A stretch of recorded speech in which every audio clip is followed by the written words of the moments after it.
বিদেশি হুমকি মোকাবেলায় উপসাগরে 2 দিনব্যাপী সামরিক মহড়া চালিয়েছে ইরানের revolutionary guards IRGC।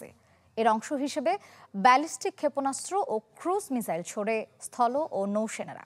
Gulf of ওমানে নিক্ষেপ করা হয় কদর 110, কদর 380, কদর 360 সহ বেশ কিছু শক্তিশালী ক্ষেপণাস্ত্র। পাশাপাশি ড্রোনের মাধ্যমে প্রতীকী শত্রু ঘাঁটিতে হামলা চালানো হয়। এবারের সামরিক মহড়াকে প্রতিবেশী দেশগুলোর জন্য শান্তি ও বন্ধুত্ব এবং শত্রুদের জন্য সতর্কবার্তা হিসেবে দেখছে ইরান। গত জুন মাসে ইসরায়েল ও ইরানের মধ্যে 12 দিনের সংঘাতে যুদ্ধবিরতির পর এটি তেহরানের প্রথম স্থল ও নৌ মহড়া। সে সময় ইরানের বেশ কয়েকটি পারমাণবিক স্থাপনায় হামলা চালায় ইসরায়েল ও যুক্তরাষ্ট্র। ঢালাইয়ে দৃঢ়তা, নির্মাণে নিশ্চয়তা, প্রিমিয়ার সিমেন্ট, ঢালাইয়ের রাজা।